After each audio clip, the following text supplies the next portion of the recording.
Welcome, ladies and gentlemen, to a jam-packed hashtag Fade to Black. And the crazy thing is, there's two things I want to say. First of all, welcome back, Cheech. I know I'm jumping over the introduction, but welcome back, Adia Joe, aka Cheech, here with my boy Beast Johnson, and here with our special guest. I've been talking about him ever since I called. Ladies and gentlemen, Pan-Africanism strikes back, aka Brandon. Welcome to the show, sir. Welcome. Oh, What's up? What's up? Cool. Thank you for having me. Yes, Brandon. I've been watching your content for about a month.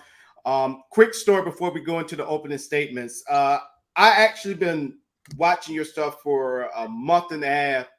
I commented on your show and you was like, hey, just email me. I just emailed you and you gave me your number. We chopped it up. We was on the phone for about 3 hours conversating and all that stuff, which was great conversation. And I asked him, extend the invitation for him to come on the show. He said, sure. And here we are. So, Brand, first of all, no matter how this show goes, I'm happy that, and appreciate you for being on the show. And two, like I tell any host, the invitation is always on the table for you to come back. Thank you. All right.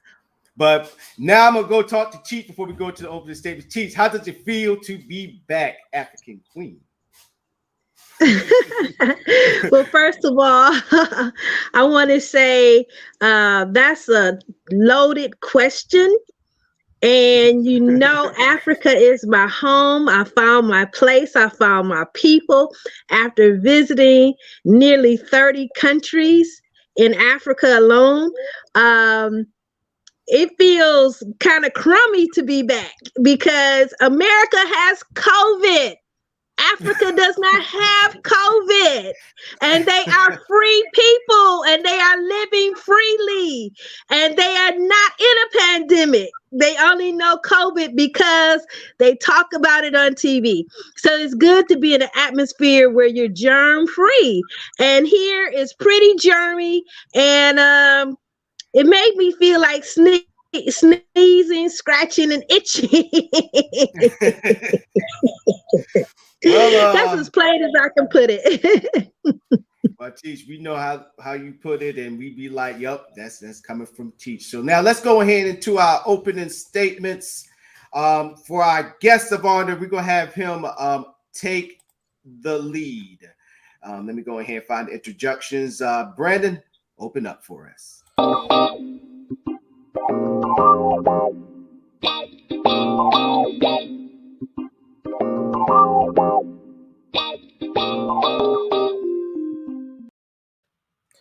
Hey guys, Brandon here.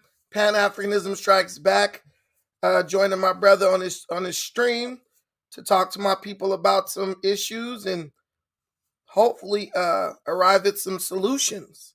I don't have a popular opinion, like most African Americans don't agree with the things I say, but usually when you are making people uncomfortable, you're onto something.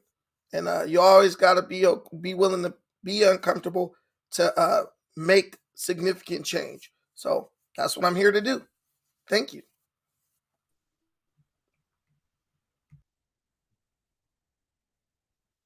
Mayegiba,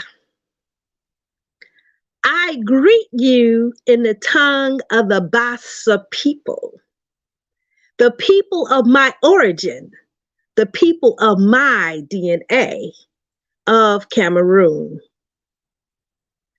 My opening statement is be good to yourself. Because if you're not good to yourself, you're not good to anybody else. And when I say be good to yourself, I mean with your mind. Take on a good mind, a good way to think, to critically analyze every piece of information. Just don't believe what people say, but analyze it and check it against your chi. Let your chi tell you left from right, up from down, and around from square. Think good. Think good for yourself, because when you think good for yourself, you cannot make one decision that is against yourself. And that's what this society would have you do, thinking the way they want you to think, and you become a robot. But when you think good, when you think wholesome, when you think deep down in your soul and you're moved by what's inside of you versus what is external to you, you can't go wrong. You will be loved and you will most definitely be hated. But most of all, you will be you. Think good and be good to you. And that is my opening statement. Once again, teacher, it's great that you have a opening statement, but every time I'm after you, I have to step my game up. I was going to do something simple, but then you had to come out and do that. But okay, so my opening statement is kind of in lines of what Teach saying. You should not let the outside world influence your life. Because the crazy thing is, when we go through life, we always we watch the news, we watch all these things that shapes our lives. With me being in the military, they always tell you be up to date on the current events, which is true. But then you got some people that just use that as their lifeline, their lifeblood. If the news doesn't say it, then it ain't right, and all that stuff. But then people gotta realize that you can create your own reality. You can speak things into it in existence. Reverend Ike, rest his soul. I've been listening to a lot of his teachings. I need to catch up on it. When he was talking about the God in you, even though he was using the Bible in a way of preaching this gospel, but he made a valid point about you create your own reality. You got that God in you. People are too busy looking up to the sky and sitting there just saying, hey, I need this, I need that, rather than looking within themselves. Because yes, you can go ahead and pray that you want to make money, but guess who got to do majority of the legwork? That's you. You want that job or you want that brand new car? Guess who got to work hard for it? You. Like, I'm sick and tired of people sitting there saying, Jesus, take the wheel. Guess what? Jesus not going to take the damn wheel. Guess who's going to take that wheel? It's going to be you. Because if you wait for Jesus to take that wheel, you probably already turned about at least 7 damn times in the ditch. So realize that you have the God in you, whatever you want to call it, Allah, Buddha, whatever, and you can make it happen for yourself. Nobody else can do that. Nobody. And with that, I'm ready for the show. I yield the floor.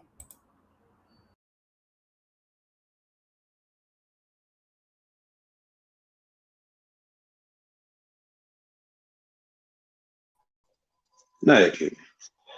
As I was saying, communication is a lot like mathematics. For the most part, it's fairly simple. There's a couple different ways you can come to the same conclusion and make the same statement. But as certain statements and certain situations calls for a more versatile vocabulary, just like in mathematics, you gotta throw in some equations, and sometimes you gotta get some help. Look at it from two different angles. You can look at it from a algebraic form, while you could have a cohort look at it from a more calculate or geometric form. Point being,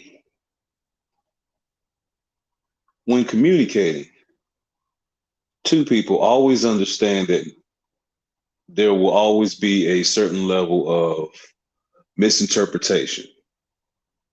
Or, country folks say, it's going to hit the ear wrong to a certain degree. just because of preconceived subconscious notions and ideologies that people have in their minds that most of them don't even really acknowledge.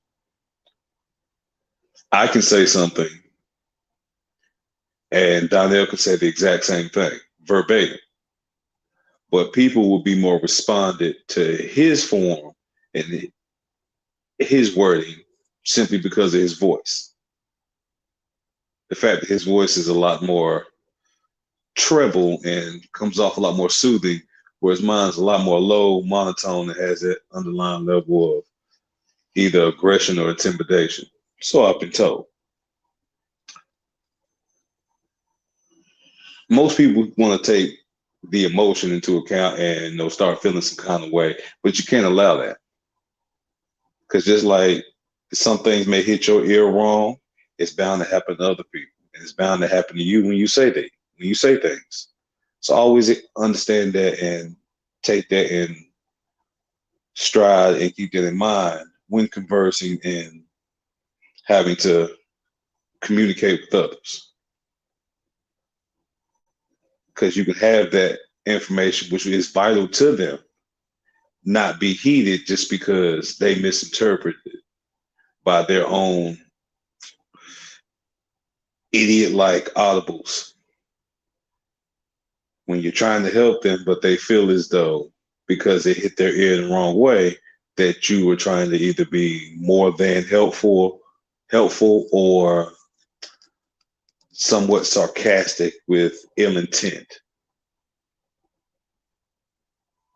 So never be scared to communicate with others and also share the communication.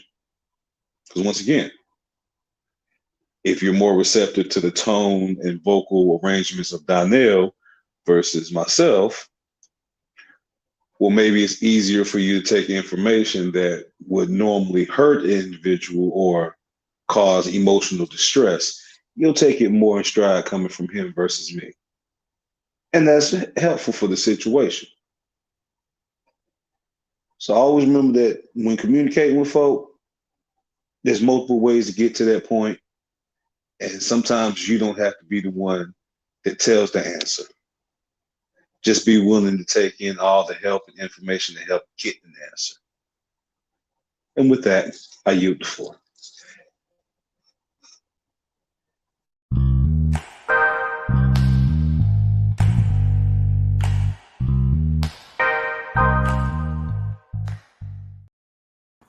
First of all, before we get started with the show, we got to send a shout out to Cheddar Boy Popcorn, the only black popcorn here in all of the Seattle City area here where I'm at. 12 different flavors. The website's on the bottom, realcheddarboypopcorn.com. Now, if you're here in the Kid and Des Moines area, they also have hot dogs, 10 different flavors of lemonade, funnel cakes, and then I mentioned cotton candy. Go down there, visit them. Go on ahead, tell them that Moore sent you. Now, so let's go on ahead into our first topic, but about the Democrats. But also, Brandon, what I want you to do too is tell people about your show before you start talking about the Democrats. So, like, what do you mainly talk about and how you interact with your show? Because your format of your show is something that I'm like, man, I couldn't do that. Basically my show involves calling people out, right? Like holding people accountable for what they do. In our community, one thing about our people that really is a detriment to us is that we are not held accountable for our actions and our decision making. Black people, African Americans, we're pretty much treated like children on the world stage. We're not treated like adults. So it's like everyone is either totally disregarding us they don't take us seriously because they feel like our actions don't like align with the things we claim we want, or they're walking on eggshells trying to baby us and appease us so that we don't start, screaming and causing a ruckus concerning what they're doing. So My show is a political show. Pan-Africanism is a political ideology, like a Democrat or Republican or anything like that. And I don't think a lot of people understand that. I think a lot of people look at Pan-Africanism as like this feel good, moral, virtue signaling type of movement, but it's not. There are all types of Pan Africanists. You got Pan Africanists who are capitalists. You have Pan Africanists who don't are socialist. You know, and my show basically just pits Pan Africanism against everything else, right? So if you're a Democrat, you're a conservative Republican, you're a person who doesn't believe in voting, or you have any type of opinion, I let those people come on my show and they basically get grilled by me, and they better know what they're talking about, and they better be very fortified in what they believe, because if they're not, they're just going to look like an absolute fool. And sometimes that's necessary, because if you never reveal to people the true underbelly of something, a lot of our people will fall into that without really knowing what it actually is, And so I reveal that truth. I call it out. I shed light on dubious situations and culture, different cultural aspects of culture, and just hope to inform my people so that they can make informed decisions based on information. Which leads to the next question for the Democrats. Now, going back to our phone conversation, we pretty much agree 50-50 on what's been going on. But in my home state of Virginia, I'm not surprised to see what have happened with the governorship there, with the winning of, I think his name is Youngkin. So I'm not surprised what happened. But on your show, I watched a little bit of your show of the things that you said. Could you elaborate more about what you, from your view on what happened in Virginia? Virginia is a situation where the new experiment, the social experiment of the Democratic Party, has utterly failed. Ultimately, it came down to parents versus Democrats. As parents, we like to be involved in our children's education. We want to know what they're being taught. We want to know whether or not what they're being taught is conducive to, their becoming productive members of society. And we want to know if what they're being taught falls in line with our own personal moral code and ethics as parents. The Democrats, Ted McAuliffe, the incumbent, who was the governor of Virginia, he basically made a huge misstep by saying that parents do not need to be involved in their children's education. And of course, someone like a group like the Democrats, who seeks to reprogram people's children away from traditional morals and values, don't want the parents involved in their education.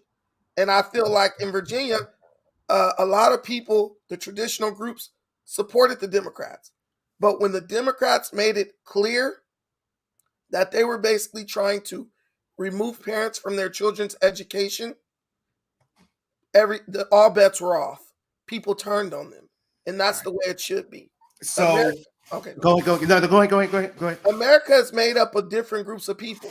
And one of the reasons why America is successful is because those people bring their unique set of values and ethics to the melting pot. That's what makes America America. And then everyone putting their values and morals and ethics on display allows people to find common ground. But if everyone is pretty much forced to adopt this fake, this plastic idea of morality and social justice, well, then you don't have the coming together of people based on similarities, right? And the sharing of differences. What you have is everybody being forced to fit into a certain square or a certain box, right? Which then just kills the dream and entire concept of America. All right. Let me go ahead. Hey, Cheech, if you're good, just give me a thumbs up. If you're good. I'm good. All right, cool. Oh no, I was seeing Cheech because I had BT having technical difficulties and all that stuff. But so before I go ahead and give my interjection, because you already know I'm not ashamed to say I'm a progressive Democrat. Not surprised to see what I seen in Virginia with me living in Virginia like half my life. But Teach, did you hear all of what Brandon said when you was having your technical difficulties or anything? I heard most of what he said. Yes, I did. Okay. What's your take on what of all of what you heard? Are you in Well, full agreement? I got confused when he talked about the social justice and all the different kind of people that make up America. And I understood the fake and plastic part. I do agree with that.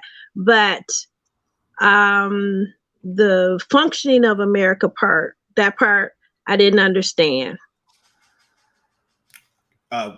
Would you elaborate on that, Brandon, for her? Yeah, so when it comes to the social justice aspect of America, there's no such thing as social justice. In America, people build the future and the environment that they want to dwell in. One could say, and me, I'm a Pan Africanist person, but I understand this even more by going to Africa. One could say, well, I don't want the police to shoot me at a traffic stop, right? So we want less police in our neighborhoods. But then the person who's black, female, just like you, says, but these gangbangers have overrun my neighborhood and they shot through my window and they killed my 5-year-old daughter, right? So we need police on the street to suppress that element. Well, one person's justice is condemning another person to pain and suffering.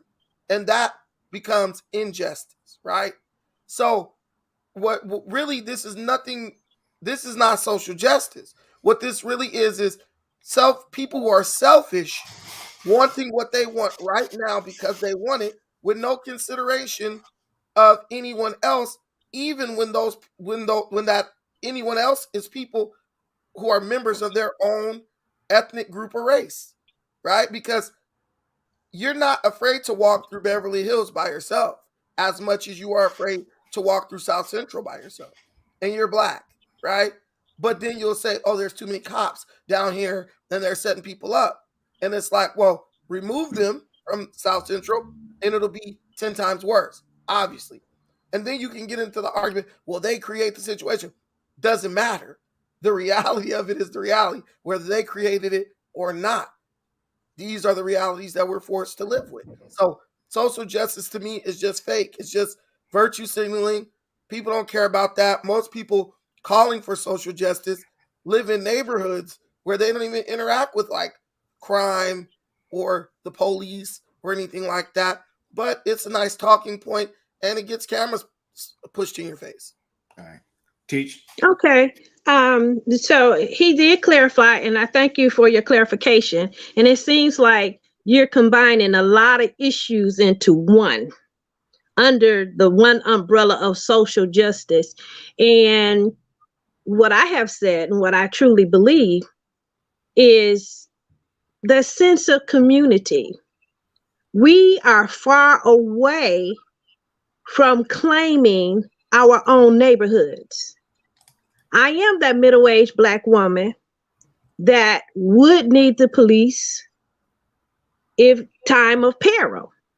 I am that same Black woman that fear calling the police because of my son, thinking that he may not live through the incident. But what I also see is a failure. You opened up saying that we're not held accountable. That statement I agree with, because if we, the women of the neighborhood, will rise up and say, we're not going to have gangbanging here. We're not going to sell drugs here. We're not going to do things that cause us to have, quote unquote, an unsafe neighborhood that would warrant the police being there. Yes, I, Anita, have to take responsibility for my household and encourage my neighbors to take responsibility for theirs.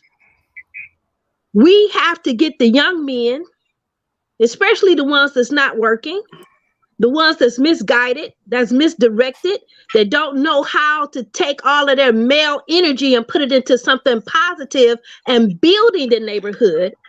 We have to get them to do and be the neighborhood watch.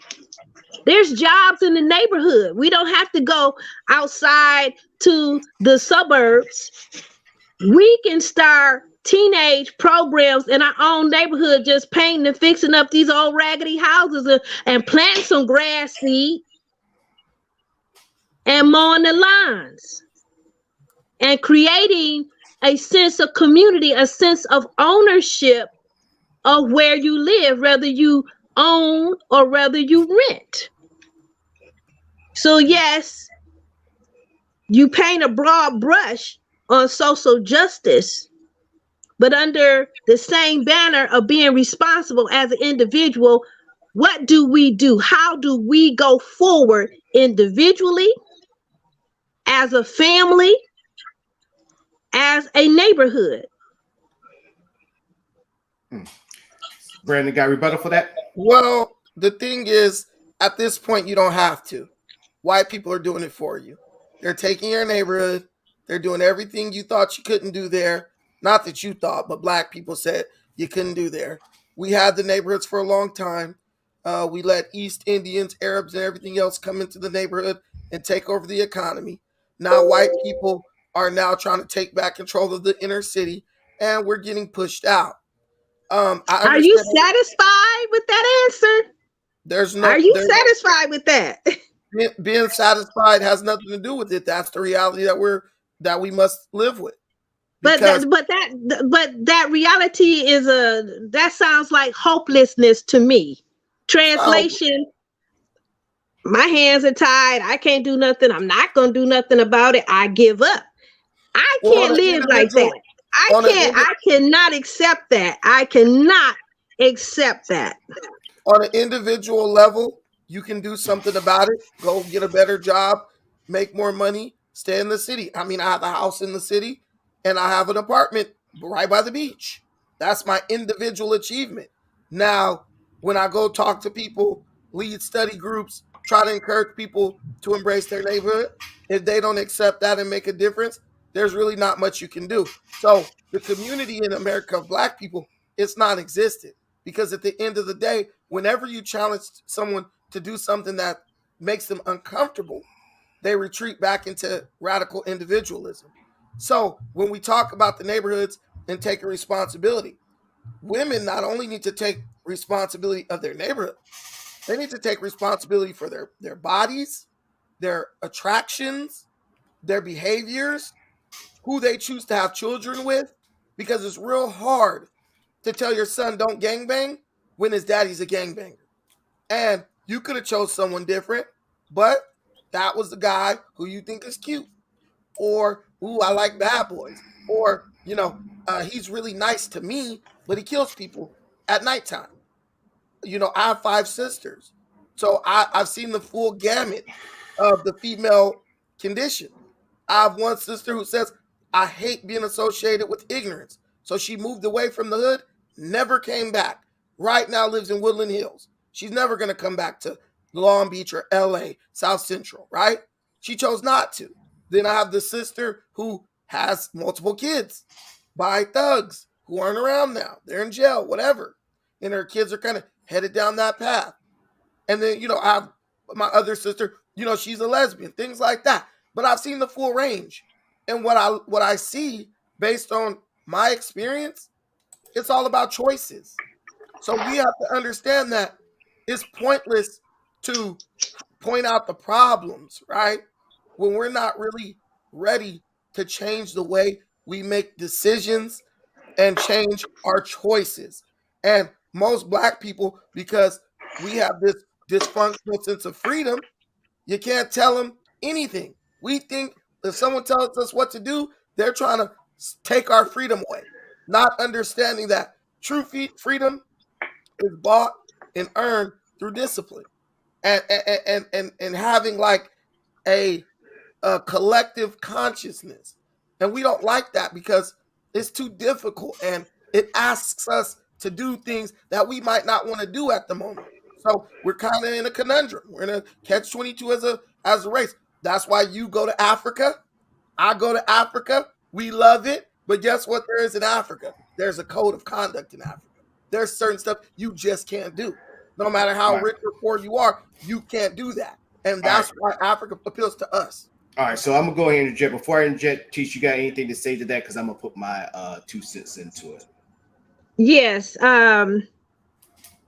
It takes, in African cosmology, it takes 3 to build a family. 1, that's God. 2, that's man. And 3, that's woman.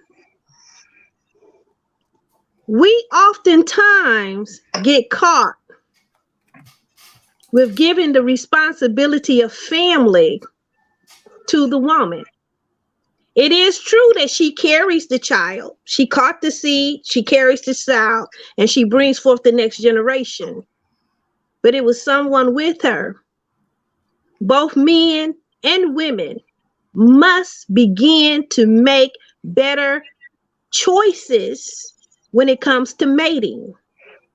Both men and women both have to take time to understand who they are and what contribution they can make to society versus the attitude of, oh, shorty cute, we gonna get together and boom, on Monday there's a baby.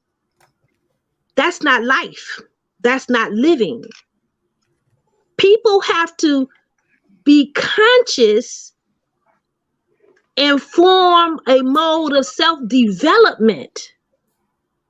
See, the easiest thing in the world to do is to procreate. It doesn't even cost any money. You don't even have to know their name. And in 9 months, there is a baby. Now the responsibility, who is going to take time to raise that child to be responsible? The man has power, a power that many men have not used. And I'll call it the power of Joe Jackson. Everybody know Joe Jackson was the father of the Jackson 5. And people don't like this analogy, but I love Joe Jackson because one thing Joe Jackson did with his seed, he had a vision for his children. And not only did he have a vision, he recognized the God-given talent that was in them, and he nurtured that talent. And that talent made them be the people that they were in terms of the music industry and creating a legacy, each and every one of them, that all of us enjoy. So that Joe Jackson effect, all men have that power. But how many men stand up in that power? How many men stand up in their kingship? Joe Jackson operated like a king. Now people argue, oh, well, he beat those kids. Well, guess what? If you take flour, water, some eggs, some baking soda, you can make what? Cake, cookies, bread. What's different is the amount of ingredients. So the ingredients that he used to make those children successful, that's a recipe for success. Do I condone violence? I don't understand violence in that way. I understand discipline. I understand a hard head make a soft behind. I understand his method work. I deal with a lot of artists. Many artists wish they had a Joe Jackson that could take them on the road to stardom. So when we look at our community, we have to know that the burden is not just on the woman. It's on that man, whether he stays. It's on that man, whether he leaves. Because that's his seed. He makes or break whether he come or go, that next generation. He makes or break the spirit of that child. So I call forth a healing on the family, a healing in the relationship.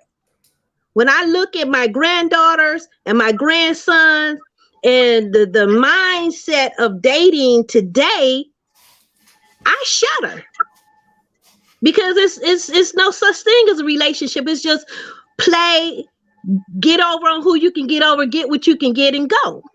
It's no concept of vision, of having an idea of who you are and what you bring to the table and what that other person do and how your interaction can take you on a higher level. We are powerful people, but we are dispossessed of that good mind. We do not collectively critically think. We do not collectively self-develop. We just, whatever the TV tell us we should be. I'm gonna say one last statement. I'm gonna yield the floor because I know I like to talk a lot. Yeah, go ahead, But Teach. Go ahead, Teach. I had an opportunity to move to another city, and I got in with who was who, went to the meetings and so forth and so on. And one of the things that they kept saying is that we only have a 50% graduation rate. Only 50% of our students graduate. Every time we're in front of students, they're basically saying there's 100 students in the room, only 50 of you are going to graduate. They kept putting that, and they kept saying that, and I had to talk to them, and I said, why do you keep telling these children that they don't have a chance? You're telling them that they're going to flunk out, that they're going to drop out, that somehow or another they're not going to cut it. Because the environment that I was raised in, I was raised always saying you can soar and go the highest. I never heard words of defeat. So when I hear words of defeat, words of helplessness, hopelessness, I'm saying that's the wrong message to give to the people, because the power is this, and Donnell can tell you, you have to plant the seeds. You plant the seeds, and the seeds will grow in their own time, but you have to plant the seeds. You cannot plant the seeds of hopelessness. You cannot plant the seeds and say, well, your daddy was a banger. That's all you gonna ever be. You can't tell that child that. You cannot tell them that. You can say there's other ways, and you have to introduce that child to other ways. But then again, that comes back to you being self-developed. There's you understanding critical thinking and understanding how to transmit it from mother to child, from father to child. And with that, I'm going to go ahead and get off my soapbox. Well, Teach, welcome back. Brandon, bringing the heat. And see, and this is the type of dialogue that I really want for the show and all that. And I'm sitting there getting the freaking call. I'm going ahead and decline that.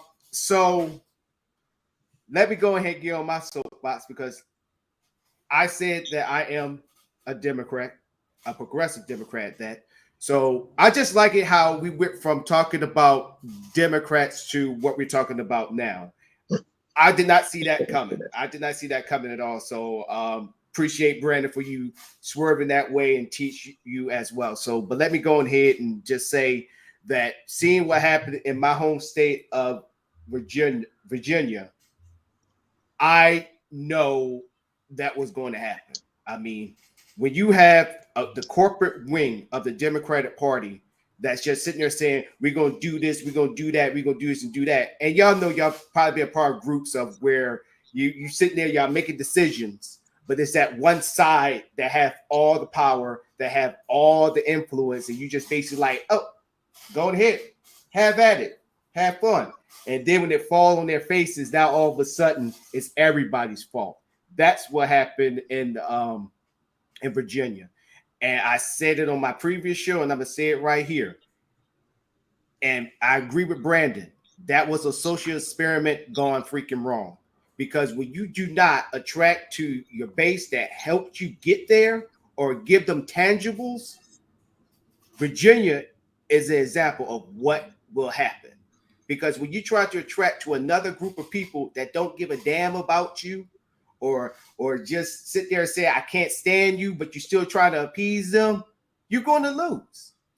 It's like me turning my back on everybody here on the show. Let me put Beast back on. I'm sorry about that, Beast. That's like me turning my back on all the things that we set out, but I'm sitting there worried about this other group over here with their show and try to help them out, knowing that they can give a damn about my ideas.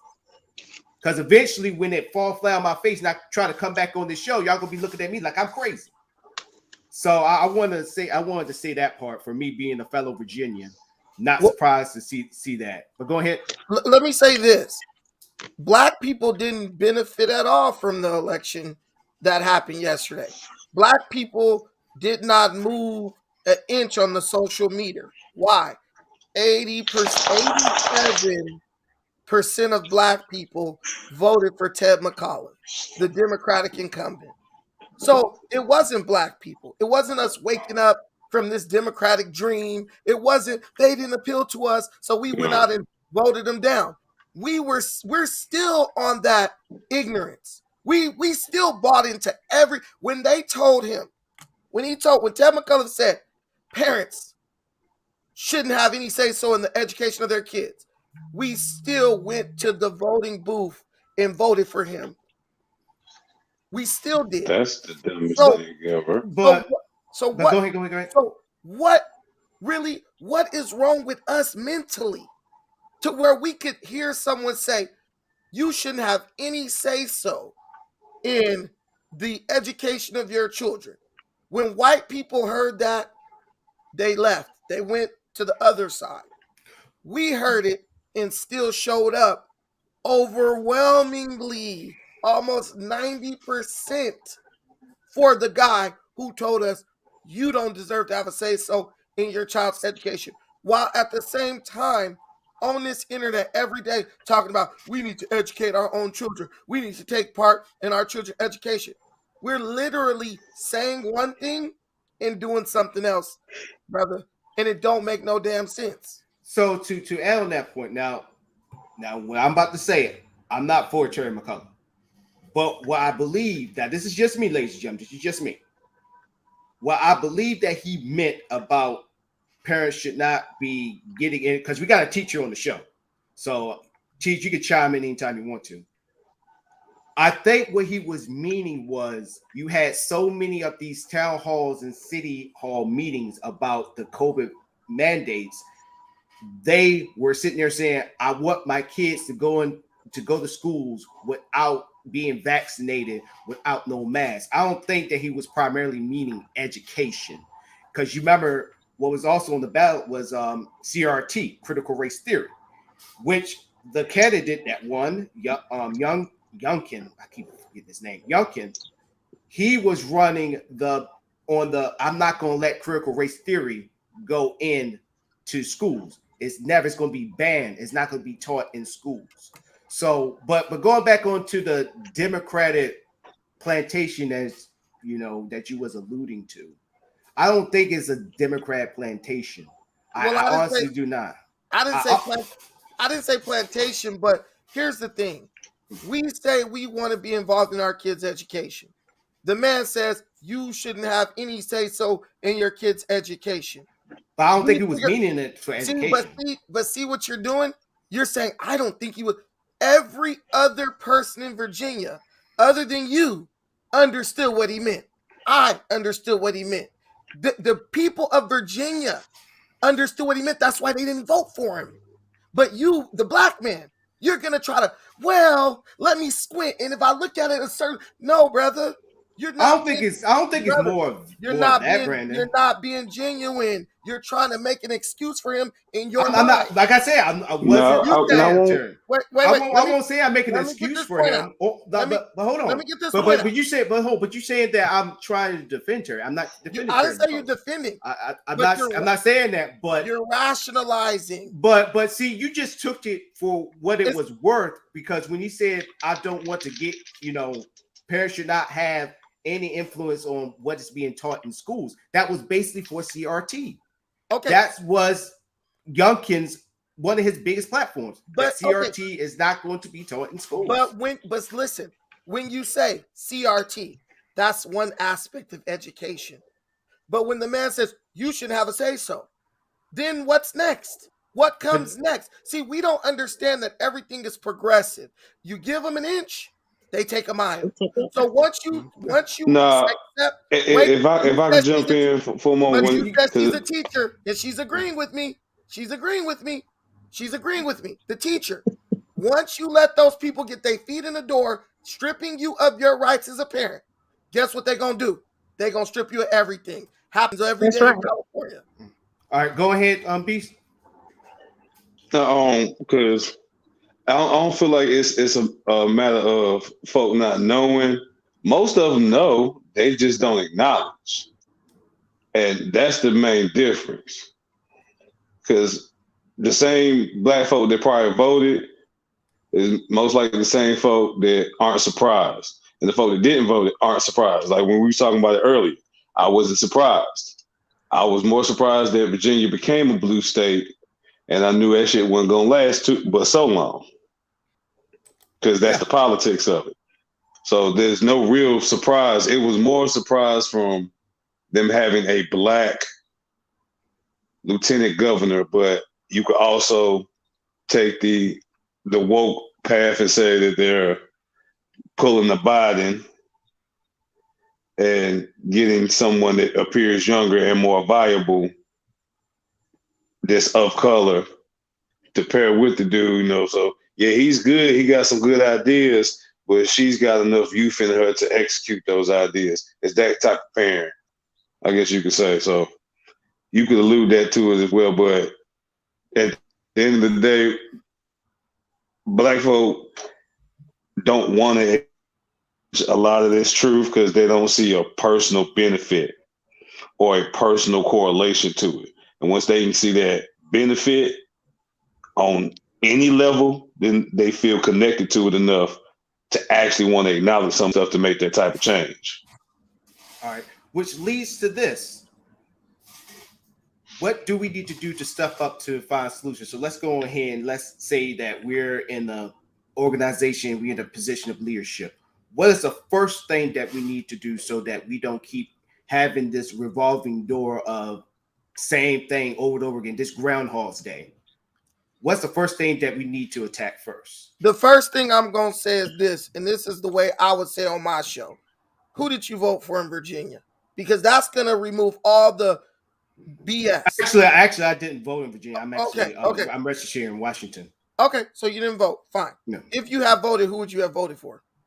I probably would vote for McCullough. I'm not even gonna lie.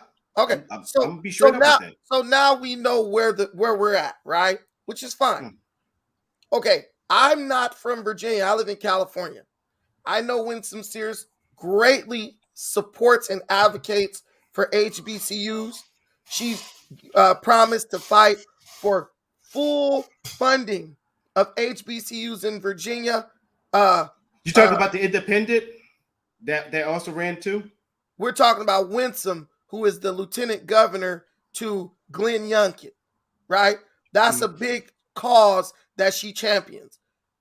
Total funding, 100% funding of HBCUs in Virginia, right? One, that benefit black folks, right? That benefit us. We go to HBCUs more than anybody, and that benefits us getting them funded. We made a big stink when Biden cut the funding for HBCUs. So here in Virginia, we have a lieutenant governor who's like, I want to permanently fund HBCUs in my state with state dollars and federal dollars. That's a win for us, right? Now, that alone, the way right now, the students at Howard are protesting, right? Yeah, with all the their campuses and the barrack situations. Their campuses are in disrepair. They can't get any money, right? So to hear a black woman say, yo, I'm going to permanently fund HBCUs in Virginia, that's me. That's education. You can't play with education. Then the guy, Ted McCullough, says, You shouldn't have a say-so in your kid's education. That's giving me another mark on the Republican side. I'm like, okay, I'm going to the Republican. I got two good things on this Republican side. Then so that's two. Versus on the Democrat side, what did he say he was going to do? Nothing. He literally had no agenda. Yeah, that's why I'm saying it was a social experiment, like you said, that was going wrong. I agree because with what you he said wholeheartedly was, on that. what he said was, you hate Trump and he's bad. Right. He ran his whole campaign on Trump rather than tangibles or what are you gonna do for me? What have you done for me? So lately? Why are black people so hell bent on voting for him? And then two, you're black, and I love talking to you because you're a Democrat. You're like, but I would still vote for him. So screw HBCU funding. Forget parents being able to control what their kids learn in school. I'm still going Democrat. That's the problem. We don't see anything wrong with what we're doing because we're so used to doing it. Me, I could say Republicans not offering anything, Democrats offering something, I'm going to vote Democrat. Democrats not offering me anything this time, Republicans offering something, I'm going to go Republican. We live and die on that Democratic plantation. And that's what makes it a plantation. I don't want to go off and just go ahead, teach. Yeah, if I may interject, I'm gonna go back to what Brandon said. Oh my God.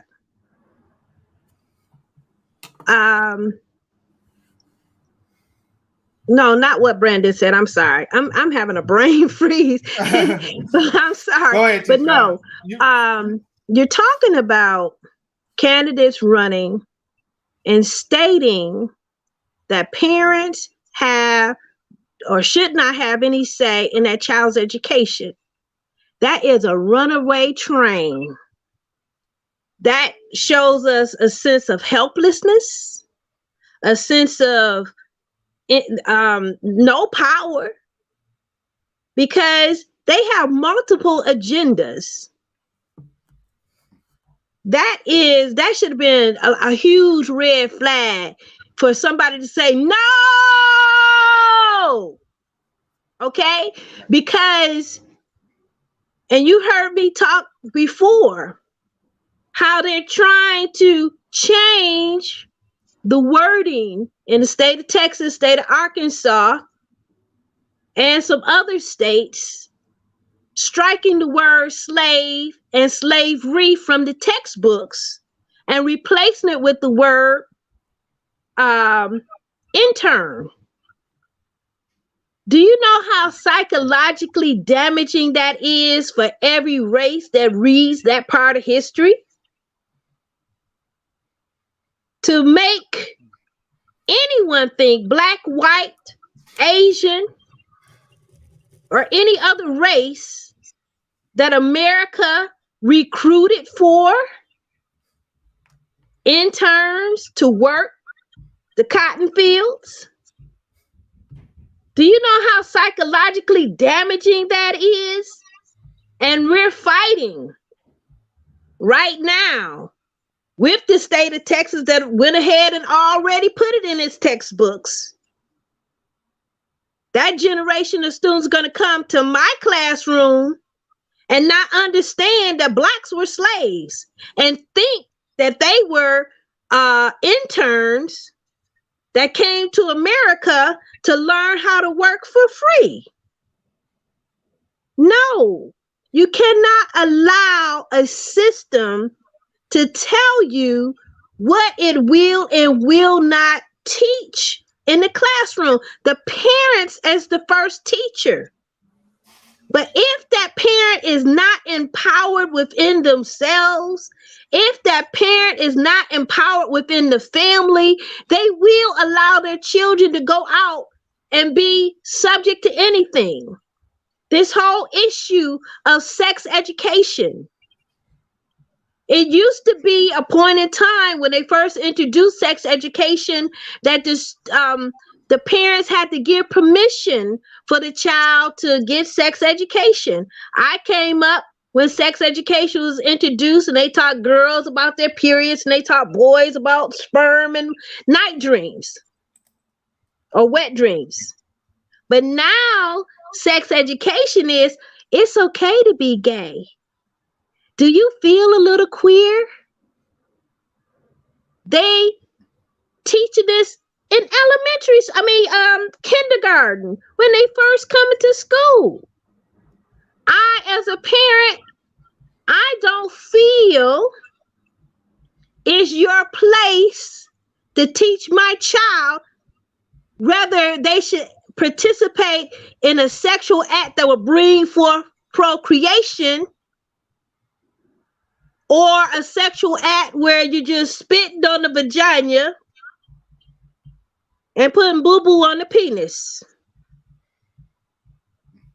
Well, the whole thing is, we see, so when we talk about controlling our kids' education and what they're learning in school, all Black people are clinging to is the critical race theory, right? They're not understanding that what's incorporated into that whole thing of excluding parents from the choice of what's being taught is the sexual education and the LGBTQ education that they also want to introduce in Virginia. We're just focused on one aspect, critical race theory. Do I support critical race theory? No, I do not. I don't support that. Me and my aunt I have a video coming out about that. I'll give you a little insight onto And that. waiting for it. You've been waiting. I'll give you a little insight to that. Why don't I support critical race theory? Because I don't want someone else that I don't know teaching my children about traumatic things from their past.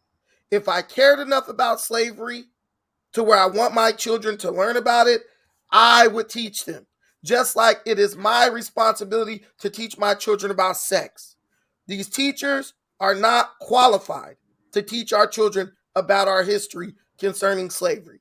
I don't want a teacher teaching my kid about butt breaking. Okay, I don't want that. I don't want the Tariq Nasheed's no, not butt breaking, not the DVD. I'm talking about the real butt breaking when Black man was tied up and molested by a white man. Now, you don't know the curriculum. You're going to vote for, critical race theory. And then when it comes time to vote for talk about the curriculum, you're going to be like, I got to go to work in the morning. I don't got time to talk about this. That's what we do. Black people don't control our kids' curriculum. We don't even monitor. 90% of us don't even help our kids with their homework or ask our kids, what did you learn today at school, right? So now you've opened up Pandora's box where these people could teach your kids anything about slavery or their history, right? I don't like that. We are not good stewards of our children's education. We're not good enough stewards of our children's education to be allowing other people to teach them about very sensitive issues in our history. We can teach them about slavery. You want your kids to know about slavery? You teach them. Go do the research and teach your kid, because every time they teach our kids something, for some funny reason, it always ends up working to their benefit. And if you could tell me I'm lying, I'll concede that point. But I know you can't, because they flip everything to benefit them. That is America. Teach, I see you got the look on your face. So y'all pushing me to be a host. So I'm just gonna be the host. I'm just gonna sit back and listen. But go ahead, Teach. It is a sensitive subject. And actually, I can come at this from many different angles. But one, they're not going to teach the butt breaking. You're going to find that on your own. That's not in the American curriculum at this point in time. Secondly, I just came back from Cameroon, and we had an open and frank conversation about slavery from that aspect. And what I learned, and you go from different countries to different ethnic groups, each of them have a different history, a different story that they want to tell regarding their participation or non-participation in the slave trade. And what we came up with is that in Cameroon, that when it comes to slavery, it's a topic that they don't talk about at all. And so when I look at the conversation we just had about the textbook and how they're teaching students that Africans that were enslaved came over as interns. Now you have the same thing on the Cameroon side, where they're not teaching about slavery at all. So then you have this African American come, and that understanding of who I am, the fullness of me being a descendant of a slave, is not on this side of the Atlantic. And the understanding is lacking on the other side of Atlantic. And so what I see is a great need for it to be taught. I have a student that is nearly my age. And they said they had never heard the things that I taught in my class. There was many times, many students, after the class was over, they would actually order a second textbook and gift the book to other family members, because they know in their education, they did not get any history. The only thing they're getting is Martin Luther King, maybe Malcolm X, Sojourner Truth, Frederick Douglass. They're getting these biographies, Harriet Tubman, but they're not really talking about the making of this nation. They're not really talking about the contributions and how to uplift the people with this information. So when it comes to the critical race theory, if you remove critical race theory, that's what we had in the beginning. Nothing but what they told us. That's called American history. That excludes the Native Americans, that excludes the Asians, that excludes everybody except for the Caucasian race and their victories and how they came, they saw, they conquered, and they dominated. That is not history. So to balance out what we have been getting, we absolutely need our narrative told. We have to, as historians and gatherers of knowledge, we have to gather this knowledge and present this knowledge in a way to be transmitted from generation to generation. Now, does that mean that every story that will be truthful? Probably won't. But at least let's bring some balance to the information that we're getting. I had the opportunity to be in Burkina Faso. You know, that was a French-dominated country. The way they teach history there, if that person is not astute, they would think they were living in France, because they talk about French culture. They talk about French geography. They don't talk about the geography of Burkina Faso, the land in which they live in.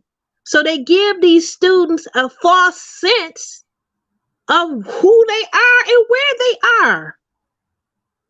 And that's crazy.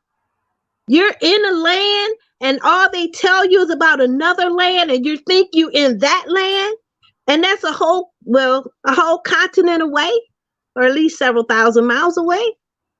So we have to be diligent as parents, as individuals, as community leaders, to understand we have to have input into the narrative up to and including controlling that narrative. We cannot just allow, well, I feel powerless and they don't believe what I say anyway. They're going to do it their way anyway. Not if you say no. Right.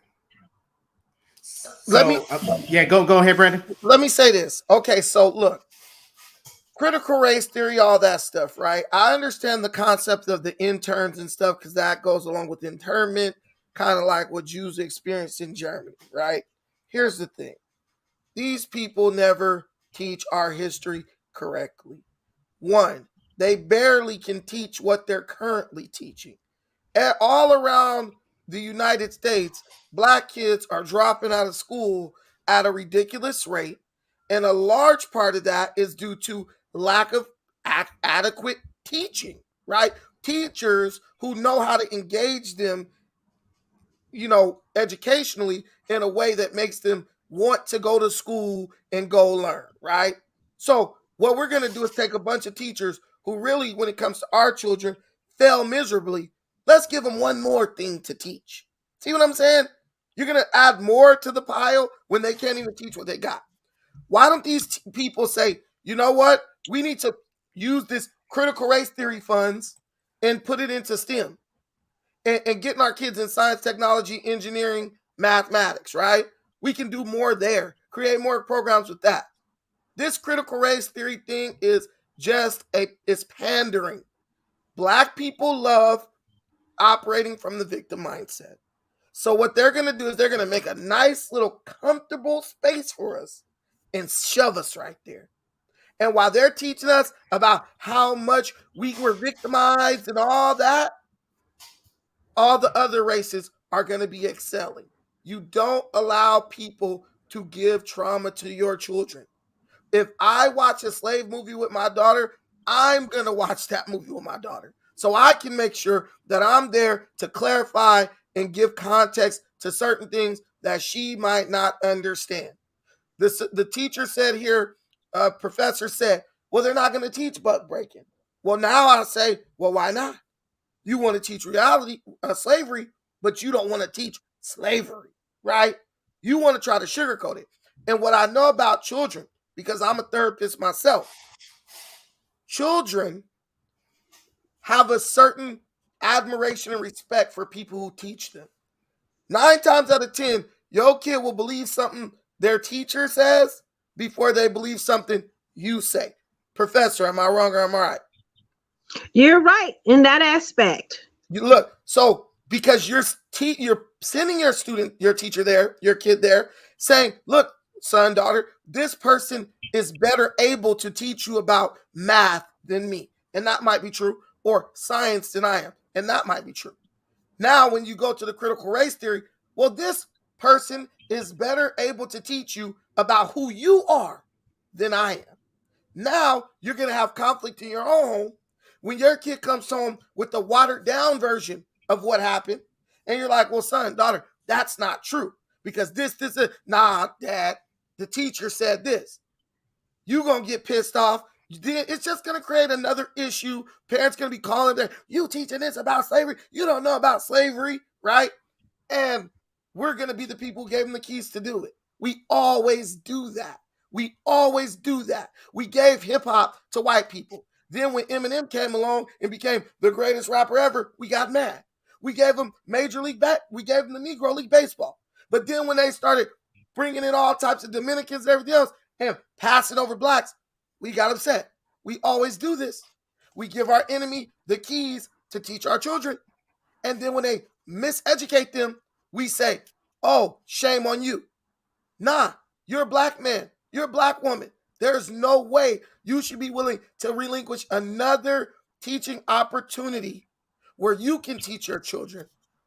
You want to hand it over to somebody else. We're doing that too much, and it's costing us. That's the no. Okay, first of all, I want to refute about the dropouts. People are not dropping out because they don't like a history class. They're dropping out for many other different reasons. Okay, so understand, learning balanced history is not causing students to drop out of class. And balancing the history is not I didn't pushing say us they're in dropping. one corner. I didn't say It they're is dropping out. not. Real quick, I didn't say they're dropping out because of history. I said they're dropping out because a lot of them, because they don't have teachers who know how to engage them on an educational level. And it happens all the time.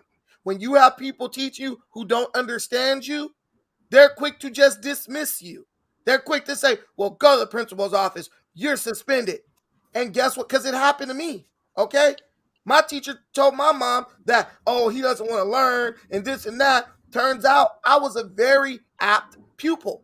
But you know what I didn't like? I didn't like that this lady was constantly singling me out when everybody in my all-white class, the boys, we in the back, we all talking. But guess who was the problem? Brandon. That was a cultural issue. That's why we're dropping out. Okay, so let's go to the real issue. Let's go to the real issue. The real issue was you were in a classroom surrounded around people that were not like you, and they did not have an interest in your development. Okay, so how did that happen? That's most black people in America. Were you bused? Or was it a magnet school? Did your family feel like this is a private school and we wanted him to get the best education? Why were you in that classroom? Was it just because it was your neighborhood? I was bused to school because the schools around my neighborhood were trash. And guess what? Okay. Most of the kids who were black in those schools end up dropping out. Okay. So let's address that issue. Black parents wanting the best or the best education for their children at the peril of that child's education. I came through, I believe you're a little younger than me, but I came through when they began busing kids. I'm from Detroit, Michigan.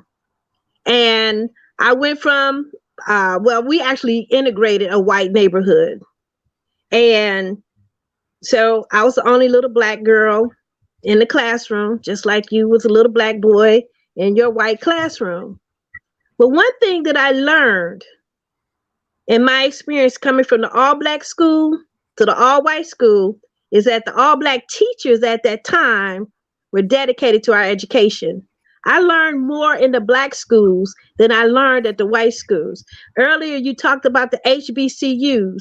I did all of my education at a white university, and I had one senior seminar that lasted 3 weeks in my advanced degrees. I did that 3-week seminar at Southern University in Baton Rouge, Louisiana. And those 3 weeks, I got more education than I got the last 8 years.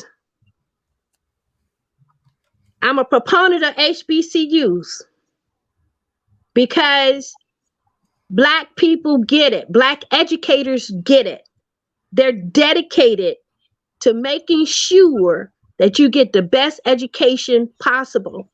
When you go out of your arena and go into other people's arena, they're going to give you the basic education, but they're not going to take you up under their wing unless that person is an exceptional person.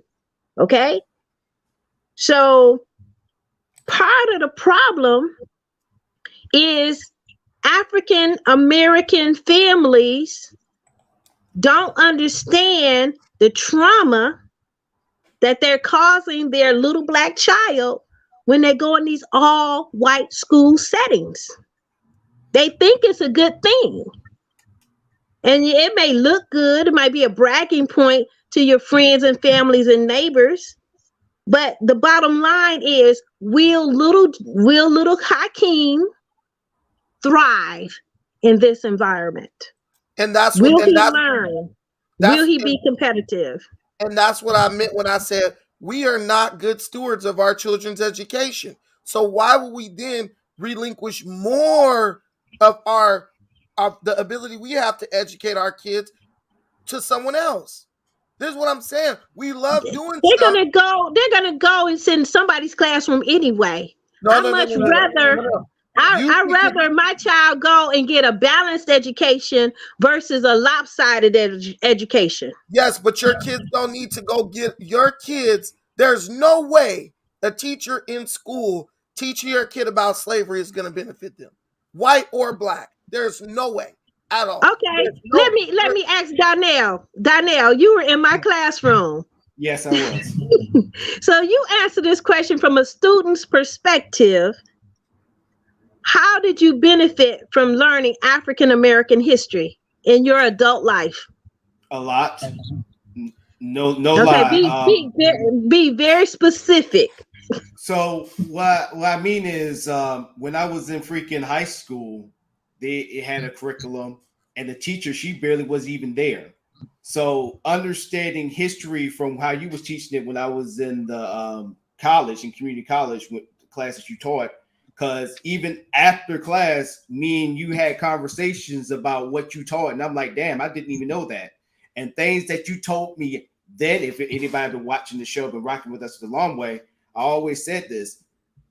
Everything that Teach told me about what going on 8 years ago is coming to tuition now because of what she taught me in that class, which at the time, I'm not gonna lie, it had me curious, but I didn't believe it.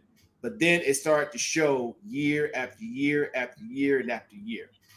So yeah, it made a big difference. So the whole thing I'm saying is this: one, we're comparing college to elementary school and middle school and high school. Two, every kid will not get you to teach them. That's the issue here. There are varying degrees of ability when it comes to teachers. That's the way it is. Some teachers care, some don't. We all got that teacher who we love. I had a teacher from my high school get on my channel, Mr. Jones. That's great. But I also had a teacher named Mrs. Aber. She was horrible. So you want her teaching you about who you are. Teach your kid about the problem is not the information. The problem's not even critical race theory. You basically just talk about the teacher, right? The problem is the public school system is terrible. And we know that, and it consistently fails our people.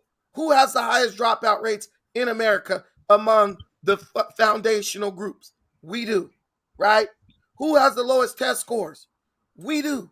So just because you got that one teacher that you love, that ain't stopping the data and facts and statistics that show ultimately public schools are doing our people a great disservice because for some reason they can't figure out how to educate us properly. Our test scores are low. Our dropout rate is high. And what you guys want to do is let's not only, teach them, miseducate them. Now let's give them something else so we can miseducate them about that. It just doesn't add up. We got things we got to fix first before we start lumping more responsibility on basically what amounts to inadequate teachers. It's not more responsibility. That's a great misnomer. Balancing our history is simply that, balancing our history. So I can't buy that at all. It's not adding a burden. The only thing they can do, and the parents and the students really have to demand performance from the teachers. We don't do that. Look, you're a teacher. You know we don't do that. Don't play. The least amount of people you saw in your classroom was black. I guarantee that. You can't tell me. I don't care if you live in Louisiana. The most whites, Asians, they're the ones who are going to become a teacher. You need to this. Or if you got a dad like me. Yeah, right? But here's the issue. How did we get our education? How did we learn our history?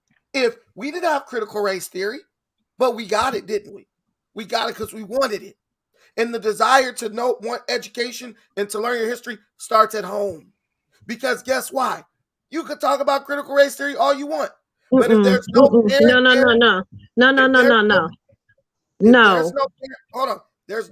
if there's no parent there to teach children the value of education, you're just wasting your time anyway. No, I disagree with that. One thing, as a college educator, the students that come to me, they don't know their history. Okay? Like I said, the most they know, they can't even tell what is the NAACP. They have no knowledge. Okay? No. And I've taught at several different universities and Well, the colleges. reason why they don't know, the reason why they The don't know, reason why they don't know is because it has not been taught. And No, that's the the reason reason why they why don't know- we absolutely have to That's have the not true. critical race theory in there. that's not true. They don't It know is because true. they don't know because the NAACP doesn't do anything for black people. That's why they don't know. Bet you they know what Black Lives Matter is, because Black Lives Matter out in the street working supposedly for black people. I don't agree with them either, but they are publicly active. The NAACP is a bunch of old farts sitting up at a desk waiting for white people to pass them down money, pretending to care about blacks. We know that. No one's, Okay. and this is what we do. We like to pretend like things are working when they're not. We love that. Our older generation loves that. They love to pretend like things that have broken down and are now defunct are still somehow working for black people. Virginia lost yesterday's election. Democrats. Did any NAACP member speak on that? Did they call you? Hey, man, we need you out there to vote for Democrats in Virginia. No. So they don't know because that group is no longer beneficial to black people and really needs to be disbanded for something better. But we're going to keep clinging to it because that's what we're used to. It's always not a matter of clinging to it. They may not have the best record in 2021, but they have done some monumental things, which is worthy of history. Give me Okay? one thing they did. Give me one thing they did. They funded many lawsuits that contributed to education, our civil rights, and so forth and so on. So They funded many they lawsuits. have a place. They have a place in history. My point is history. History has to be taught. So you prefer to just get the white man's glamorized history of how they killed the Indians and killed the savages and just took over the land, because they're going to teach history. Only thing I'm saying is teach a balanced history. That's all. Just let it be balanced, because they're going to teach it. How did we all learn about slavery if white people didn't teach slavery? See, that doesn't add up. How did we learn it? If you introduce a curriculum, that means this message is not being properly relayed to the students. Ironically, I know all about slavery even since I'm a little kid. Every other black person knows all about slavery since they were little kids. Wow, that slavery message is really somehow getting in our brain, but they're not teaching it. They're teaching it. They're teaching it. No. When I say that it's not being taught, they're teaching the very basics. What more? White folks kidnapped black folks and brought them over here and made them work. They don't talk about the laws that were enacted that created slavery. They don't talk about the laws that were enacted that kept a person a slave. They didn't talk about all of these things. We didn't talk about. So in school, I learned about Frederick Douglass. We read his autobiography, all that in school. What more do you want them to teach about slavery? Because that's why I brought up the buck breaking and stuff. Most people know they brought you over here, they beat on you with whips, they forced you to work against your will. You went, ran away, Underground Railroad, all that type of stuff. Now we're like, let's get into the nitty gritty. That's for college classes. Primary education is exactly that. It's like an overview of what's going on. Beyond that, if you want to know, you go to college like my brother here did, where he met you. You guys don't understand. All this stuff, one, costs money, which we don't have it, right? Black people, we don't have it. Two, it's you have money for what you want to have money for. It's very much a waste of time. It's really a non-issue. There's better things that we could be pushing white folks to put in our kids' school, then you got to teach the real history of slavery. I want more STEM, more cyber crime classes to teach people how to become engineers and programmers. That's what I want. I don't want to waste another damn minute on slavery because it's not getting nobody nowhere. What they gonna do with the slavery degree? Oh, I got a degree in slavery. Now give me a job. It doesn't do you any good. And Black people need to let the dead bury the dead. Stop going back to our own vomit like an animal and keep moving forward. Slavery happened. It was terrible. We learn about it. We talk about it. No point of harboring on it because no other group is doing that, and they're all outdoing us. And that is where you're wrong. Every race studies their history. Every race, Asian, every race, Arabic, there's no place you can go in the world that they are not proud and talk about their history. It is only in America or the Americas that psychologically people build a barrier to make Black people think that there is no value in their history. One of the things that I teach as an African American are the positive things that the world does not even look at concerning the slave trade, concerning the bondage of our people. The United States claims it is the melting pot, but it is the African American that has pushed that envelope on conflict resolution. Historically, we had resistance, but we have never formed an army to shed blood to get out of our condition. And that's a good thing. That's a good thing. The thing is this. Right, no, because it teaches you conflict resolution. We came out of it, but we did not shed blood. That's not a good thing. If you understand the original African before he was corrupted by the European, you would understand the original African never used bloodshed in war for conflict resolution. No, we killed a bunch of people. The thing is, listen. No. When you go back to the ancient African history, there was no bloodshed and conflict resolution. And that's a lesson that can be given to the world because we're dealing with people that are warmongers, and the only way they know to resolve a conflict is through bloodshed. We did that. Let me say this. Your whole premise is BS. Because if they kept you from learning history, you wouldn't even have a damn job nor a degree right now. They literally empower you to teach your history. And instead of saying, you know what? They did give me a degree and they gave me a job where I make good money to talk about my people's history, which is Africa. You went to African American history class with her, did you not?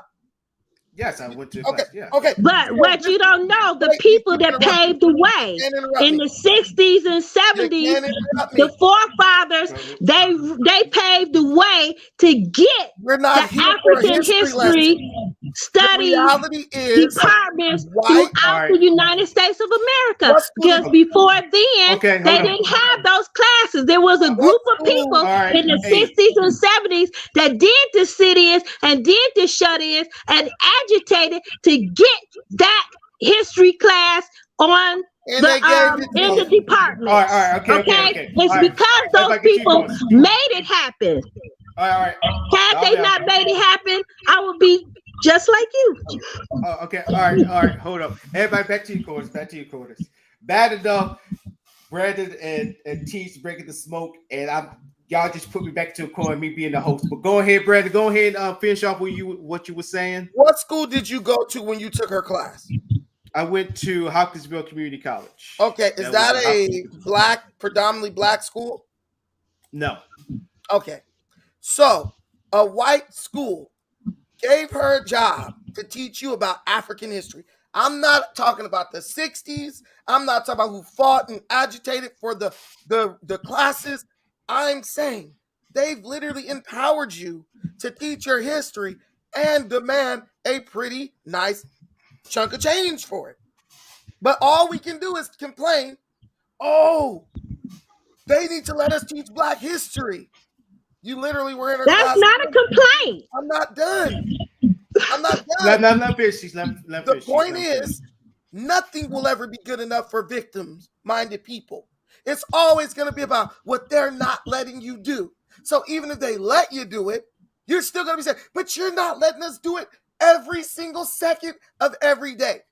It's a misnomer. It's very disingenuous, and it's an outright lie. White people. Okay. Let me break something down for you. Okay. Yes, they hired me because what? Before me, they had a white teacher teaching African American history, and they got dinged by the state because they did not have a diverse faculty. And who made up that law? Yes, I am the token black teacher. And who made up that token black teacher. Who made that rule up? But who made that rule up called affirmative action? White people did. So not only that, they took a job from a white guy to give you the job to teach about your history. And what you're on here saying is they didn't empower, they don't let us. It's all BS. It's no. I totally disagree. Oh, so just because, and this is another issue that I teach in my class about diversity. It is the African American that brings diversity to this nation, because without it, you would have all white everything. What's wrong because with that? That is their design. Why? What's wrong with white people having all white everything? This whole because I'm here. Because I'm here and I am black. And I demand my space. I occupy my space. I will be here. Okay.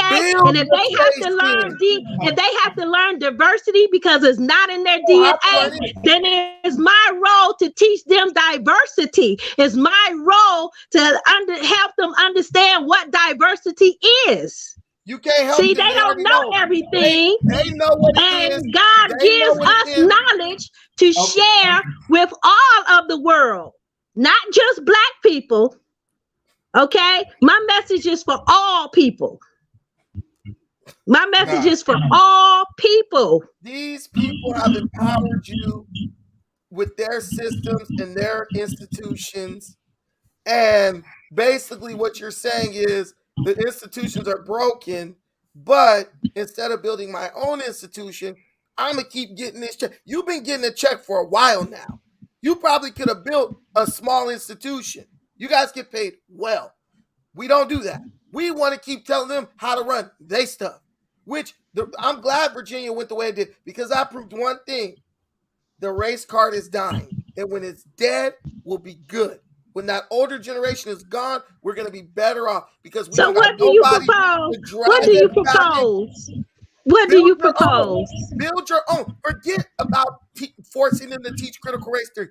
You want to teach your kids about slavery? There's YouTube right here. We can start a channel, share it out to all parents. Let us teach our kids about our history.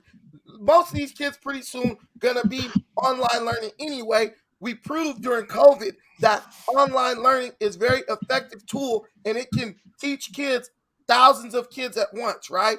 Did we go to the internet and say, let's just build an online institution for our kids to teach them our history? No, we want the white man to build it for us. And that's the problem with everything civil rights and all that stood for. It was like, we want them to hand us stuff and then complain about it. We didn't build up that applicable knowledge. You know what applicable knowledge is? It's knowledge that you can actually use to manifest something. We got a bunch of book smarts that ain't good for nothing but going to beg for a job at white-owned institution. That's the problem. If you want to teach about history, build an institution and teach about history. All right, Now, I'm if gonna you go ahead want and to step. Okay. I just want to let you know I am also the executive director of the African Roots and Heritage Foundation, and we work internationally. So I just don't sit and get a paycheck. But my the thing is, and you bring up a good point. Those that integrate into the system and those that choose to hopefully be independent of the system. And that's where we're at. I mean, Malcolm X talked about having a closed society. W.B. Du Bois talked about having a closed society. But what happens when African Americans truly want to go into that closed society? Psychologically, they have been damaged to think that they're not good enough, that white is better. Living in a white neighborhood is better than building a black neighborhood that can offer the same or even greater amenities than any white neighborhood. African Americans tend to want that microwave life. They don't want to take a barren piece of land and build and develop a neighborhood from scratch. That's too much work. They want to move into a neighborhood that's already established. So, my young brother, I hear you, but how do we fix it? There are two types of people: those that's willing to work and those that's willing to let you work. All right, so I'm just going to go ahead and just end it right there because we actually coming to the end of the show. So I see that a lot of people that I see that's usually on your show, Brandon, is on here. I want to say what's up and hello to them. But I do want to say this to the chat. If you want to see this conversation continue, please, I'm stealing this from you, Brandon. Press 1 in the comments. Press 1 if you want to see this conversation continue. Because I actually like this conversation, but thanks to Brandon and Teach. Teach is coming back from a retreat, and we got Brandon, who's a special guest on this show, pushed me to me being the freaking host. So I'm just like, you know what, let me just go ahead and just watch everything. Okay. So 1, if you want to see this again, continue on Friday, or 2, yeah, go ahead, put y'all all right, we got 1, 2. Let me go ahead and show y'all all the ones. We got ones, and more ones. Now, one thing on this show, ladies and gentlemen, this is what hashtag Fade to Black is. We want to have different views on this show. Yes, is it going to get a little loud? Yes, it gets like that. But guess what? On this show here, we come to solutions. And like I told Brandon, and like I tell any guest, the invitation is always on the table for you to come in and come back on the show. So since we're talking about that, Brandon, are you willing to come back on Friday? Yeah. Ooh, Friday I'll be in Kenya. Oh yeah, I forgot you're gonna be in Kenya. Yeah, Oh. but I'll be down to come on. I'll have time. I can come on. All right, cool. Still same time. Yeah. But yeah, so ladies and gentlemen, this is what hashtag Fade to Black is all about. You know, if it's your first time on this show, it's a lot different than Brandon's show. Brandon's show is very entertaining, even though some of the things I don't agree with him with, but majority of things I do agree with him with. So for anybody who haven't watched his YouTube channel, you need to go watch it. Pan-Afrikanism Strikes Back. First of all, Brandon, you're crazy as hell, by the way. Teach, great to see you come back and all that great stuff. So here on the show, we like to do a thing called the final thought, but then also we have the final points. So final points is basically just a wrap up of the show. It could either be what y'all was talking about now, or it could be something else that you want to point out to. So since Brandon, since you are our guest, what is your final points before we close out? My final point is the definition of insanity is doing the same thing over and over again and expecting a different result. Voting Democrat. Oh, we need this different curriculum in school. We need to learn about this Black history in school. We've done that before. We've been doing that for 75 years. And where has it gotten us? We're just as dysfunctional and fragmented as we've ever been. And some people just only know how to do things a certain way. But me and the people like me of my generation, we're going to try something different. We're going to try to do for self. We're going to try to build our own.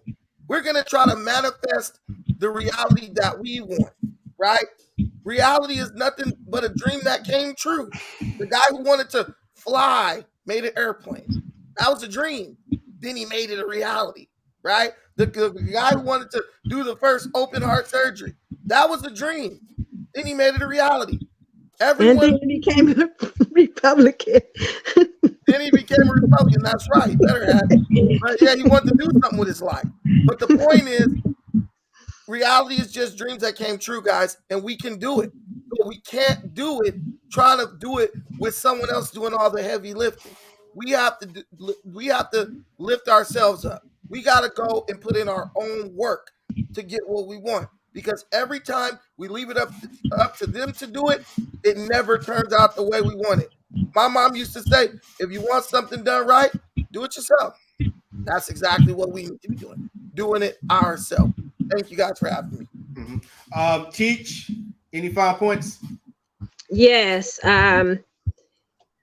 One, I think that every message that you give should instill hope, should always plant seeds. People may not believe you. They may not understand you. They may not even comprehend you. But I think at least my role is to plant those seeds, because I know in time they will take root and grow. Always self-identification.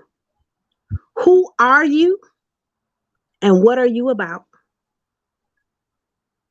Self-love, self-determination.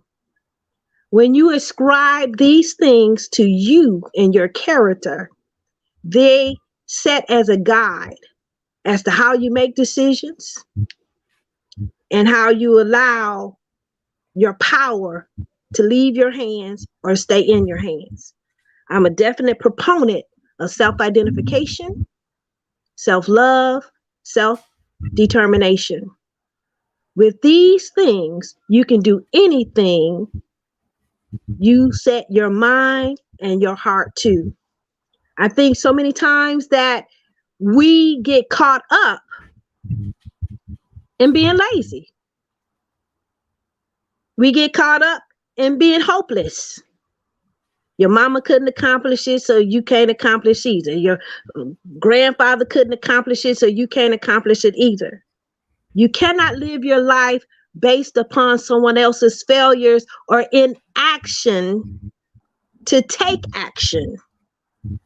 We have to be responsible for our own success, big or small. We have to realize that this is not a melting pot, and there are parameters set against you. But when you build your own, when you make your own way, all eyes are going to be on you.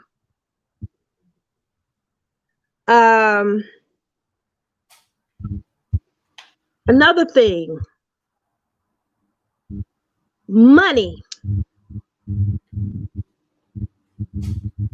is simply a tool. People run after money. People chase money. But when you get in your mission and you get in your purpose, the money will line itself up with what you need to do. Don't be a chaser of money. Don't let money make you. You make the money and use it to further your cause, to further your vision, to further your dream. A lot of people, a lot of young people ask me, well, I need money to do this. I need money to do that. And I repeat, as Brother Mayo told me years ago, he said, even if you don't have the money, do it anyway. And when he said that, I thought he was a fool.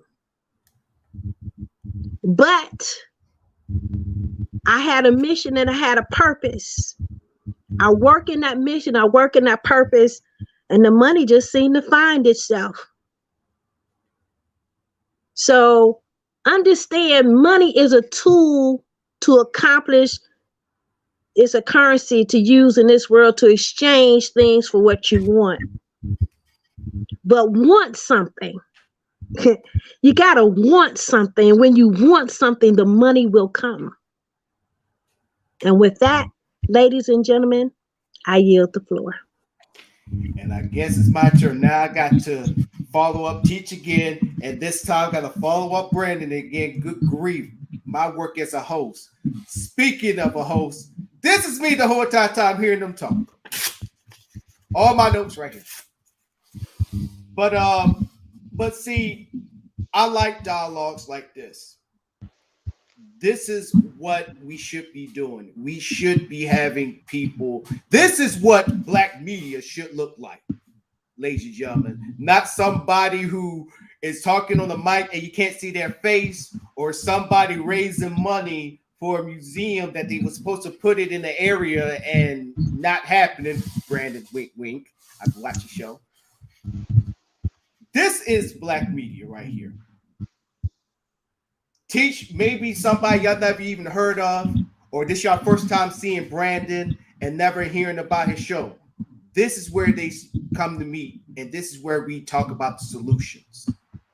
Now, depending on if this is your first time watching the show or you've been rocking with us the long way when it comes to this show or Brandon's show, we don't talk about just the issues. We talk about the solutions.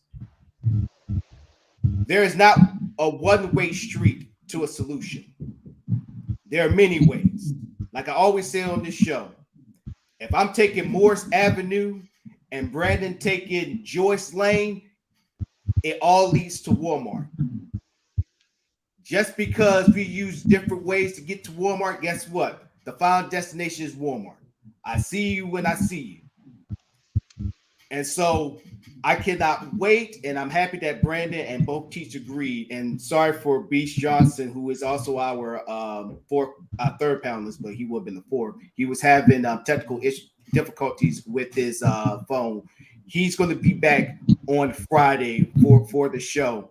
We need more dialogues like this. I'd like to thank the interaction of the audience, and I know majority of them was coming from Brandon's channel. I thank them and I welcome them to come back on the show. Thank y'all so very, very much. And also, y'all kept it respectful, and I thank y'all for that. And also for both Brandon and Teach. You know, y'all got loud a couple of times, but y'all kept it respectful.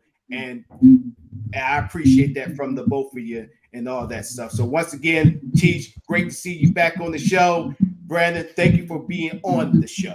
And that's going to be my final point. Thank y'all so very, very much. We will be back here on Friday. Brandon, if for some reason, if you can't come on Friday, just give me a call, give me a text, and we can work something out and all that stuff. But any last words? Any questions, comments? I have a question for Brandon. Actually, two. If you could tell me, I don't know if you want to release or not, your last name, and then yeah. And then two, what is the Black agenda? My last name is Tucker. Okay. And the Black agenda is we don't have an agenda. The Black agenda is touchdown. The Black agenda is go to white politicians and say, what are you going to give to the Black community? That's what we've been doing for the past 5 years. So I know we talked about reparations, right? And when I went to school, I majored in political science. And if you watch my show, you'll understand one of the things I've been on lately is you must write your own agenda and then take that agenda and present it to your people who you support politically. Hey, this is what we want. Here are the specifics. We will give you our votes. in exchange for these things, and then you go back and forth, kind of like they do in the House, in the Congress, and there are concessions. We can give you this, but we can't do this, but you got to do this or whatever. You negotiate. We haven't written down a specific black agenda. One, we haven't even got all black people on the same page to figure out what everybody wants. We haven't written down a specific agenda, and we definitely have not taken that agenda to anyone of note to then negotiate with them to see if that agenda, if the demands of that agenda can be met. So, if you want to tell me what it is, I know automatically you're going to be wrong, but I would love to hear it. Mm-hmm. And so that's going to be continued on the show because I want that to be the main focus on the black agenda. I know we talked about it on the show in the past, but I think having Brandon on the show with his strong views definitely will be something that we probably going to get a whole lot of solutions and a whole lot of focus and a whole lot of ideas on as well. So for anybody who is meeting Brandon for the first time, go to his YouTube channel. Not only that is informative, yes, it may be some things you disagree with him on, but I'm telling you, it's going to be entertainment the whole entire time. So Brandon's channel is Pan-Afrikanism Strikes Back. Now, Afrikanism with a K.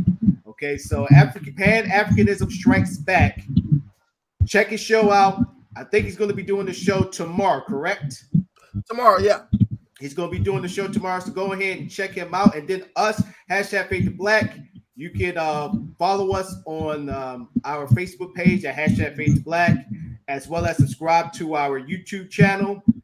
And we're going to be back on Friday. Hopefully, Brandon will be coming back on. If he doesn't, we're going to work something out. We're going to give y'all a heads up. But as for our host, Brandon Tucker, but I don't want to use his government name. Let's go ahead. Pan-Afrikanism Strikes Back. And for Anita Joe, a.k.a. Teach, and me as your gracious host, Donnell Monte Moore, thank y'all for tuning in. Like, subscribe to the show, as well as to Brandon's show as well. Y'all have a good one, and let's keep this conversation going. If you got somebody that has a show just like Brandon, and you want to get him or her on here, bring them on. We're open to it. We will see y'all on Friday. And remember, we control the narrative. And just to add on to we control the narrative, this is how you control the narrative. What just happened on this show, ladies and gentlemen, our slogan is just not a slogan. It's what we do. And it just happened today on this show. Y'all have a good one. Stay safe out there. We're outro. Catch y'all later. Bye-bye. Thank y'all for tuning in. Catch y'all later. Thank you, Brand, for tuning in. See you later.